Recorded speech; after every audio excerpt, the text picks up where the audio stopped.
Without confidence, martial arts rarely works. If it does work, it was luck. But usually it will not work. Confidence is key.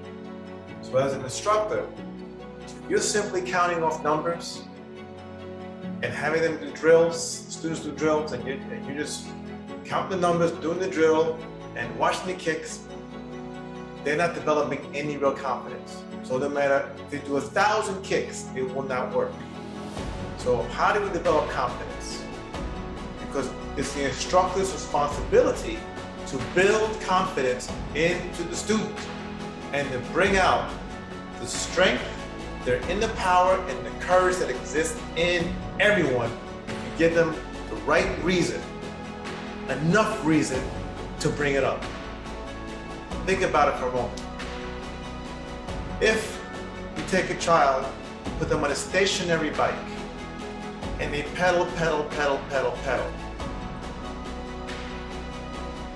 and that's all you do with them, and then one day they must get on a real bike, and let's say going down a little slope, that child has no confidence, and most likely they will get injured. They will crash, fall, get injured. There's no confidence. What if I sit a child in front of a screen and I show them the breaststroke, the backstroke, the dog paddle, and I fill their mind with lots of information? This is when this was started. He won this gold medal with this stroke. But what happens when you take that child and you throw them in the ocean? What will happen? Most likely, they will drown. And the same is true about Zoom classes. Zoom virtual classes are helpful. They are helpful, but alone, you'll only take that so far because you will not develop confidence. And if you do, it'll be false confidence, not based on reality. So what's the most basic way of developing confidence? Think about it. Why are people sometimes not confident? Think about it. 2 reasons. Usually past experience. That's number 1. Or imaginary experience. That's number 2. And these 2 also divide into 2. The things they say to themselves in their head and the pictures they make in their mind. Those 2 things change everything. So now, as an instructor, you must be aware that these are motivating factors to people's loss of confidence or motivating factors to confidence. Someone's doing sparring for the first time. If they're going in their mind, I'm going to get hit in the eye, I'm going to get hit in the groin, or I'm going to get hurt. It's what they're saying to themselves that will get them hurt. Or they're about to spar and they're imagining getting punched in the lip and they're seeing the image in their head. They're creating the image. And most likely, they get punched in the lip or the eye or something. So it's the things they say to themselves and the pictures they create in their head. So what's the solution? The instructor must say the right things and drive it into their head and create the right pictures. Now, when we're doing drills, we're counting, 하나, 둘, 셋. What happens, the brain begins to go into an automatic drive. The mind starts going into trance, which is good, but also can be dangerous. So we have to make sure, by the way, that when we are doing cadence, that people aren't just all of a sudden following the rhythm. They got to follow the signal. 하나, 둘, 셋. That's why a lot of times I teach with broken rhythm also, to keep people grounded in reality and awake. Otherwise they go into trance. So now, but trance can have a positive effect. We must use physical contact, number one. So, something like this, a bag, or a focus pad. You must use something like this because throwing punches in the air, yeah, you feel good, but you will not develop confidence. When the student's hitting a pad, hana, there's a different kind of feedback. Something's going through the neurology. Tul! So how to shift their body. Say! And they realize, oh, wait, that's coming from me. That force and power is coming from me. Now, next is this. What comes out of your mouth? Son! Great job. Son! Outstanding. Yeah! You're doing awesome. Yes, positive feedback. Because most people, there's some strange people that they think they're good at everything, even if they suck. I got mixed feelings about that. But most people are not that way. So when they're punching consistently, what you're saying is going to have a more powerful effect while they're hitting that. Because now they are believing it, because they're seeing. So for most students, most beginners, seeing is believing. Of course, when you get better, you begin to understand that believing is seeing. So, the focus pad and what comes out of your mouth. Okay, in the Bible it says, life and death are in the power of the tongue. It says, the tongue breaketh the bones. It says, you are fed by the fruit of your lips. There are so many verses about the tongue and words because words are that powerful. The tongue is that powerful. So as an instructor, you have to learn to use your tongue skillfully, your words skillfully. And by the way, you have to be careful. Be sure to always avoid using negative commands. What's a negative command? Students here, we're counting. Hana, two. Here's negative command. Don't drop your hands. Say, man, don't slouch. Also, don't hold your breath. These are all negative commands. So when you're doing a drill, remember what I said. When you're doing a drill, the brain starts going automatic. The mind begins to go into a trance. So when you start using those kind of words, the subconscious mind doesn't know the difference between the positive and negative. Telling a child, don't spill the milk. And they fall, bang, and spill the milk. Because the mind doesn't hear the difference. It just hears the command. So when you do it negatively or positively, right, the mind doesn't care. It just goes in, zoop. So when you use commands like, keep your hands up. Remember to breathe. Keep a good posture. You see, these are positive commands as opposed to negative commands, especially when you're doing drills. Now, there are times when you have to say, never drop your hands, or don't do this, or don't do that. But it must be done skillfully. When a student is doing a drill and trying to concentrate and focus and keep up and follow numbers, when you give a negative command, it becomes embedded. And it becomes very difficult to pull that out of their head. That's why certain students make the same mistakes over and over again. It's because of the instructor put it in their mind over and over again. So you must be really clear and really aware of using the right types of commands when we're giving instructions. Because the wrong command is of the wrong results.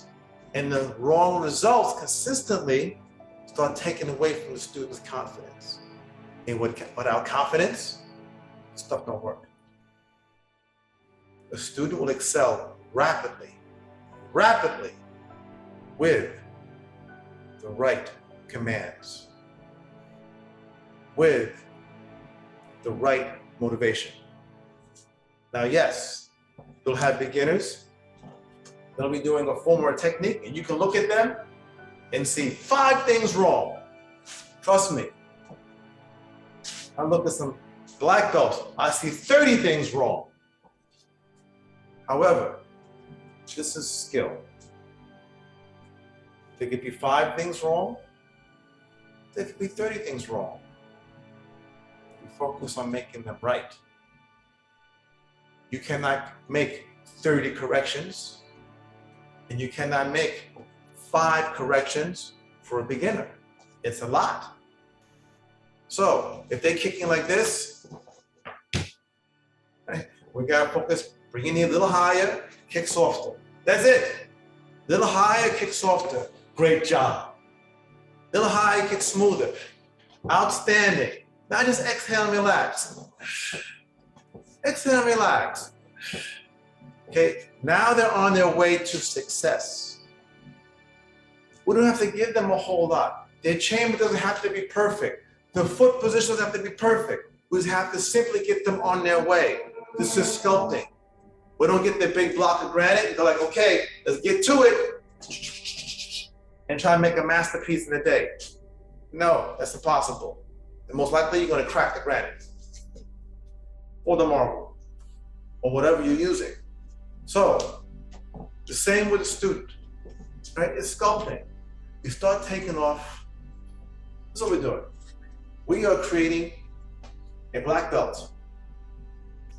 So the master carpenter, the master carver, the master mason, stoneworker, the master artist. They look and they see. Whether it's a big piece of wood, a big piece of stone, they look and they see. And then they see what they're looking for. They see what potential, what possibility this structure has. And what did they do? We start this way. We start taking away the stuff that just doesn't belong there. So as an instructor, you have to see a black belt in the student right away. You have to see the black belt right away. And then you look, say, okay, we're gonna take this a little bit off here. Okay, the chambers aren't right. Let's take that off. Oh, okay, you know what? Their shoulders are always too high. Let's take a little off here. Get them to do that. Oh, they always seem to be tense. They're very, very tense. We know it's gonna hold them back big time. So we gotta deal with that. Okay, we take that away. Okay, tension is gone. Oh, they tend not to focus a lot. Okay, keep your eyes perfectly forward during the drill. Do your best. It's like an exercise for the mind, like lifting weights. It's not easy, but it'll get easier as you practice. So we deal with that. So what are we doing? We're slowly taking off. We take off the major big things, right? And then we start going to the more refined things. Okay, bring your toes back like this. All right, see this? Now it's not like this. Now bend this a little bit like that. Good. See? No, it's not like this. Get this a little tighter now. Get this a little firmer. So we start becoming more and more precise, a little detail. And then in the end, what are we doing? Then we start polishing. And what happens? The wood carver, the master wood carver, creates a masterpiece. The master carpenter creates a masterpiece. The master stoneworker or mason creates a masterpiece. Okay? The master artist creates a masterpiece. That's what happens. So as an instructor, that's what you're doing. However, remember the main point I'm driving now. Confidence. Confidence. It's the same thing. We've got to have confidence there. So we got to begin to take off. We got to start taking off the things that are pulling away from the confidence. The things that don't belong there. We got to start instilling belief. The student must believe in themselves. And that's very hard for many students. So you must show them. The instructor's role is to show them the way. You know, we as teachers of the martial arts, there's the yin and yang. There are two parts to this yin and yang. One part is to teach the student, to train the student how to stay alive, how to save their life if they have to, how to survive. That's one part. The other part now is this: how to live and how to thrive. Right? Not be boxed up in the shell, afraid of everything, right? So the two parts, it's the yin and yang. It's two parts. So we have to always remember the primary goal. Okay, the road from white belt to black belt is just part of the process. It's part of the process. It's the journey. It's the destination in the journey. But every part of the destination is this. Start taking off what doesn't belong there. Getting rid of excess baggage, negative thinking, things like that. So this takes some time. And for some people who have some real challenges, it's like being a neurosurgeon if you're an instructor for this person. That's also why you have to really make contact with the student, eye to eye, mind to mind, heart to heart, and soul to soul. That's why it's so important, but most important, how much you care, not how much you know. Because if you don't have that kind of caring, you can't make that contact. Okay, and for some students, you have to go very deep, pull them out, the holes that they're hiding in. And many are hiding in holes. They come out, they laugh, they look like normal people, they have jobs, right? But deep down inside, a lot of them are hiding in holes, holding cells. This holding cell here, the holding pain that may have come from being abused by a family member. This holding cell here, they're holding some pain, something that happened in second grade or first grade. This holding cell here, they're holding something else. So some people are hiding a lot of stuff deep in those holding cells, right? And in the background, that's always running also. But that's for another lesson. Okay, that's a little more for master training. But as instructors, you must understand that if you're not instilling confidence, if you're not opening the door for them to step out and to regain or to own their confidence, then you're not doing much. Okay, just recording, counting, I know to set that. Okay, just an image on the screen doing this. Okay, or a hologram right there with them, in the same room with them, just doing this. Okay, so remember, we gotta get confidence. So now, once again, the simplest way is this: have them begin to feel their power. A front kick, a turn kick, a center punch, a hammer fist, an elbow.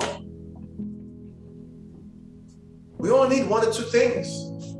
You will see the transformation in their being. As they start doing it, you'll start to see how they move more fluidly. You will feel their energy start to expand. And when that's happening, they are open. And when they're open, you gotta drop the C's. Outstanding. Doing a great job. You have great potential. Yes. So some may think, well, am I being honest? Am I lying? No. You are being honest. Because if you do it that way, you're telling the truth. But if you don't do it that way, then you're not being honest. Okay? If you don't really care, then you're not being honest. But if you really care, if you're really committed, and you're opening that path for them, you're showing them the way, now you are telling the truth. Now you are being the truth. Now You are being the way.